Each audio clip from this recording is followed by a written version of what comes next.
ನಮಸ್ತೆ ಎಲ್ಲರಿಗೂ. ತುಂಬ ದಿನಗಳ ನಂತರ ವಿಡಿಯೋ ಅಪ್ಲೋಡ್ ಮಾಡ್ತಾಯಿದ್ದೀನಿ.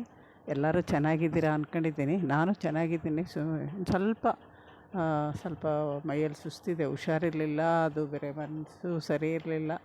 ಅದರಿಂದ ನಾನು ವಿಡಿಯೋಗಳು ತುಂಬ ಡಿಲೇ ಮಾಡಿದೆ ಅನಿಸುತ್ತೆ ನಿಮಗೆ. ನಾನು ಮಾಡೋದೇ ಬೇಡ ಅಂತ ಅಂದ್ಕೊಂಡಿದ್ದೆ. ನಿಮ್ಮೆಲ್ಲರ ಪ್ರೀತಿ ವಿಶ್ವಾಸದಿಂದ ಸ್ಟಾರ್ಟ್ ಮಾಡ್ತಾಯಿದ್ದೀನಿ. ಬರ್ರಿ ನೀವು ಇವಾಗ ವಿಡಿಯೋಗೆ ಹೋಗೋಣ. ನೋಡಿ, ಅವತ್ತು ಇದು ನಿಮಗೆ ಶೇರ್ ಮಾಡ್ತಾ ಇರೋದು ಇವತ್ತೇ ಆದರೂ ತೆಗ್ದಿರೋದು ಹೆಚ್ಚು ಕಮ್ಮಿ 20 ದಿನದ ಹಿಂದೆ. ಆವಾಗ ಇದು ಮೇ ತಿಂಗಳಲ್ಲಿ ತೆಗ್ದಿರೋದು. ಮೇ ಫ್ಲವರ್ ಹರಡಿತ್ತು, ಅದು ನನಗೆ ತೆಗೆದೆ. ಹೇಳಿದ್ನಲ್ಲ, ಹೂವು ಕೀಳೋಕೆ ಮಾತ್ರ ಯಾವಾಗಾರು ಒಂದೊಂದು ಸರಿ, ಅದು ಪೂರ್ತಿ ದಿನವೂ ಹೋಗ್ತಾಯಿಲ್ಲ ಈ ನಡುವೆ. ಆವಾಗ ತೆಗೆದಿರೋದು. ಗುಲಾಬಿ ಗಿಡದಲ್ಲೂ ತುಂಬ ಕಸ ಬೆಳೆದಿದ್ವಿ. ಆಮೇಲೆ ನೋಡಿ, ಹೂವು ಕೀಳದೆ ಇದ್ದಿದ್ದ ದಿನ 2-3 ದಿನ ಆದರೆ ಇದು ನಾಟಿ ಗುಲಾಬಿ. ಒಂದಿನ ಅರಳಿದಾಗಲೇ ನಾವು ಕಿತ್ತಿ ಪೂಜೆಗೆ ಇಡಬೇಕಿಲ್ಲ ಅಂದರೆ ಈ ಥರ ಹೆಸಳೆಲ್ಲ ಅಲ್ಲೇ ಉದುರಿ ಹೋಗುತ್ತೆ.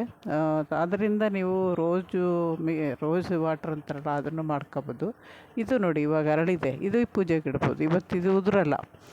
ಬೇರೆ ಗುಲಾಬಿ ಥರ 5-6 ದಿನ ಗಿಡದಲ್ಲೇ ಇರಲ್ಲ. ಇದು ಬೇಗ ಅರಳತ್ತಲೇ ನಾವು ಯೂಸ್ ಮಾಡ್ಕೋಬೇಕು. ಅವತ್ತು ಹೋದಾಗ ಸುಮಾರು ಹೂವು ಹರಡಿದ್ದು ಗುಲಾಬಿ ಗಿಡ ಎಲ್ಲ ನಾಟಿದೆ. ನೋಡಿ ಖುಷಿ ಆಯಿತು. ಒಂದೊಂದು ಸರಿ ಎಷ್ಟೇ ಬೇಜಾರಾದ್ರೂ ಆ ಗಿಡಗಳ ಹತ್ರ ಹೋಗಿ ಆ ಹೂವು ಹರಡಿರೋದು ಅದು ನೋಡಿಬಿಟ್ರೆ ಖುಷಿಯಾಗುತ್ತೆ.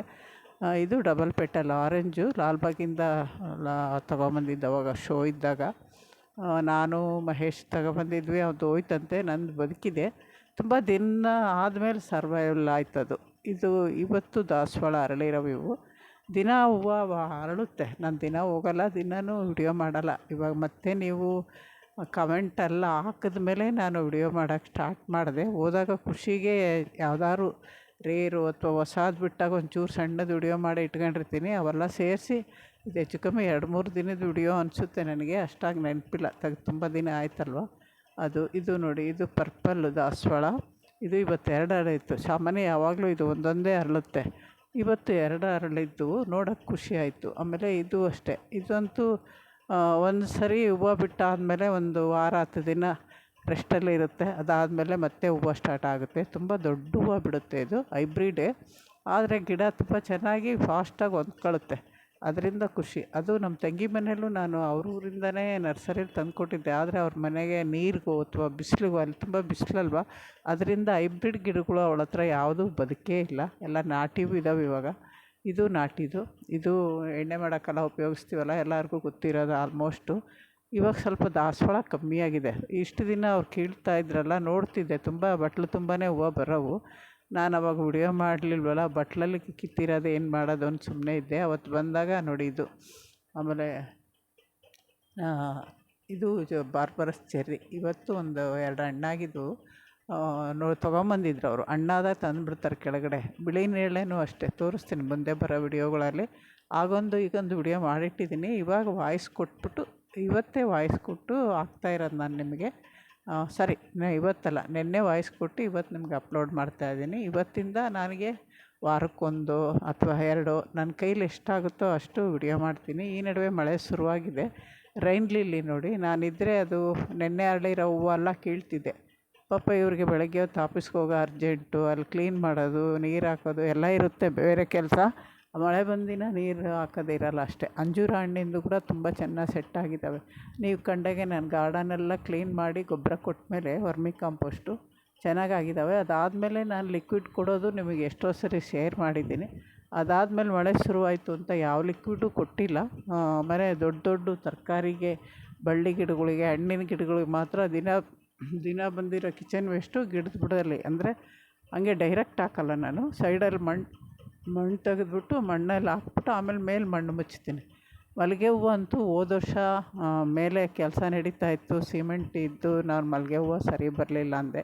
ಈ ಸರಿ ನಮ್ಮ ಮನೆಯಲ್ಲೇ ಸರಿಯಾಗಿ ನಾನು ಹೂವು ಬಿಟ್ಟಿರೋದು ನೋಡೋಕ್ಕಾಗಲಿಲ್ಲ. ಮೇಲೋಗಿ ಅವರು ಹೂವು ಕಿತ್ತಿರೋದನ್ನು ತೊಗೊಂಬರೋದು, ದೇವ್ರಿಗೆ ಏರಿಸೋದು, ಪೂಜೆ ಮಾಡೋದು, ಇಷ್ಟೇ ಆಯಿತು ನಂದು. ಬರೋ ವರ್ಷ ನೋಡೋಣ. ಈ ಸರಿ ಇನ್ನೂ ಏನೋ ಕೆಲಸ ಬರೋಂಗೆ ಕಾಣುತ್ತೆ, ಅದೇನು ಎತ್ತ ಅಂತ ಮುಂದೆ ಬರೋ ವಿಡಿಯೋಗಳಿಗೆ ನಿಮಗೆ ತಿಳಿಸ್ತೀನಿ. ಮಲ್ಲಿಗೆ ಹೂವು ಅರಳ್ತಾ ಇದ್ದಾವೆ. ಇನ್ನೊಂದು ಥರ ಸಣ್ಣ ಮಲ್ಲಿಗೆ ನೋಡಿ, ಅದು ಕೂಡ ಸ್ಟಾರ್ಟ್ ಆಗಿದೆ. ಈ ಥರ ಮಲ್ಲಿಗೆ ಹೂವು ಒಂದಾಗಲ್ಲ. ದುಂಡು ಮಗ್ಗು ಮುಗೀತು. ದುಂಡು ಮಗ್ಗಿ ಮುಗಿದ್ಮೇಲೆ ಸಣ್ಣ ಮಲ್ಲಿಗೆ ಸ್ಟಾರ್ಟ್ ಆಗಿದೆ. ಅದಾದಮೇಲೆ ಇನ್ನೊಂದು ಥರ ಮೊಗ್ಗುಗಳು ಶುರುವಾಗಿದೆ. ಇವೆಲ್ಲ ಸ್ಟಾರ್ಟ್ ಆದಮೇಲೆ ಅವು ಮುಗಿತಾ ಬಂದಾಗ ಜಾಜಿ ಹೂವು ಸ್ಟಾರ್ಟ್ ಆಗುತ್ತೆ. ಈ ಥರ ಮಲ್ಲಿಗೆ ಹೂವಿನಲ್ಲಿ 3 ಸೀಸನೆಲ್ಲ ಒಂದಾಗತ್ಲೆ ಒಂದು ಹಿಂದೆಲೆ ಸ್ಟಾರ್ಟ್ ಆಗುತ್ತೆ. ಈಗಲೂ ನೀವು ಮಳೆಗಾಲ ಅಲ್ವಾ, ಯಾವಾರು ಗಿಡಗಳು ತಂದು ರೀಪಾಟ್ ಮಾಡ್ಕೊಬೋದು ಅಥವಾ ಕಟಿಂಗ್ ತಂದು ಕಟಿಂಗ್ ಇಟ್ಕೊಬೋದು. ಇವಾಗ ಗಿಡ ಬೆಳೆಸ್ಬೇಕು ಅನ್ನೋ ಆಸೆ ಇರೋರು ಈ ಸರಿ ಫಸ್ಟು ನಾವು ಗಾರ್ಡನ್ ಸ್ಟಾರ್ಟ್ ಮಾಡ್ತೀನಿ ಅನ್ನೋರು, ನೀವು ಎಲ್ಲ ದುಡ್ಡು ಕೊಟ್ಟೆ ಪಾಟು ಗೀಟು ಎಲ್ಲ ತರಬೇಕು ಅಂತ ಏನಿಲ್ಲ. ನಿಮ್ಮ ಮನೆಯಲ್ಲಿ ಹಳೆ ಡಬ್ಬಿ, ಲೈಜಿಲ್ ಡಬ್ಬಿ ಇರುತ್ತೆ, ಆಯಿಲ್ ಕ್ಯಾನ್ ಇರುತ್ತೆ. ಈ ಥರ ಯಾವ್ದಾದ್ರು ನಾವೆಷ್ಟು ಸುಮಾರು ಒಂದು 5 kg ಡಬ್ಬ ಇದ್ರೂ ಸಾಮಾನ್ಯ ಗಿಡಗಳು ಬೆಳೆಸ್ಕೊಬೋದು. ಚಿಕ್ಕ 1 ಲೀಟ್ರ್ ಪೇಂಟ್ ಡಬ್ಬಲ್ಲೂ ಒಂದು ಚಿಕ್ಕ ಗಿಡ ಬೆಳೆಸ್ಕೊಬೋದು. ಈ ಥರ ಫಸ್ಟು ಮನೇಲಿರೋ ವೇಸ್ಟಲ್ಲೇ ನೀವು ಗಿಡಗಳು ಕಟಿಂಗು ಇಟ್ಕೊಂಡು ಬೆಳೆಸ್ಕೊಂಡು ನಿಮ್ಗೆ ಆಸಕ್ತಿ ಬಂದಂಗೆಲ್ಲ ನೀವು ಗಾರ್ಡನ್ಗೆ ದುಡ್ಡಿಡೋಕೆ ಸ್ಟಾರ್ಟ್ ಮಾಡ್ಬೋದು. ನೋಡಿ, ಬಿಳಿ ನೇರಳೆ ಇಷ್ಟೊಂದು ಹರಡಿದ್ದು ಇಷ್ಟೊಂದು ಬಿಟ್ಟಿದ್ವಲ್ವ, ಇದರಲ್ಲಿ ತಗೊಂಬಂದಿದ್ದೆ ಅವರು ಮನೇಲಿ ಅಲ್ಲೇ ತಿಂದ್ಬಿಟ್ಟು ಹಣ್ಣಾದಾಗ ನನಗೆ 5 ಕಾಯಿ ತಂದುಕೊಟ್ರು ಮನೆಯಲ್ಲಿದ್ದಾಗ. ನೋಡಿಸ್ತೀನಿ ಅವು ಮುಂದೆ. ನೋಡಿ ಎಷ್ಟೊಂದು ಕಾಯಿ ಬಿಟ್ಟಿದ್ದಾವೆ. ಈ ಸರಿನ ಸೈಜು ತುಂಬ ಚೆನ್ನಾಗೇ ಬಂದಿದ್ದಾವೆ. ಇದು ಬಿಳಿ ನೇರಳೆ ಅಂದರೆ ಬೆಳ್ಳಗಿರಲ್ಲ, ಬೀಜ ಬಿಳಿ ಇರುತ್ತೆ. ತಿಂದಾದಮೇಲೆ ಬೀಜ ಬಿಳಿ ಇರುತ್ತೆ. ನಾನು ವಿಡಿಯೋ ಮಾಡಲಿಲ್ಲ, ತಿಂದಾದಮೇಲೆ ವಿಡಿಯೋ ಮಾಡಲಿಲ್ಲ, ಮನೇಲಿ ಮಾಡಬೇಕಾಗಿತ್ತು.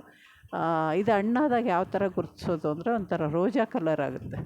ರೋಜಾ ಹೂವಿನ ಕಲರ್, ಲೈಟ್ ರೋಜ್ ಇರುತ್ತಲ್ಲ ಆ ಥರ ಕಲರ್ ಆಗುತ್ತೆ. ತೋರಿಸ್ತೀನಿ, ಅವೇನಾರು ಕಿತ್ತಿದ್ರೆ ಇದ್ರಿಗೇ ನಿಮಗೆ ತೋರಿಸ್ತೀನಿ. ಅದು ಅಲ್ಲದೆ ಇನ್ನೊಂದು ಹೊಸ ವಿಚಾರ ಏನು ಅಂದರೆ, ಹೋದ ವರ್ಷ ನಾನು ಈ ವರ್ಷವೇ ರೀಪಾಟ್ ಮಾಡಿದ್ದು. ಫ್ರೆಂಡ್ ಕೊಟ್ಟ ಡ್ರ್ಯಾಗನ್ ಫ್ರೂಟ್ ವರ್ಷದ ನಂತರ ರೀಪಾಟ್ ಅಂತ ಇದೆ, ವಿಡಿಯೋ ನೋಡಿ ಬೇಕಾದ್ರೆ. ಅದು ಈ ಸರಿ ಹೂವು ಬಿಟ್ಟಿದೆ. ನೋಡ್ಬಿಟ್ಟು ಖುಷಿ ಆಯಿತು. ನಮಸ್ತೆ.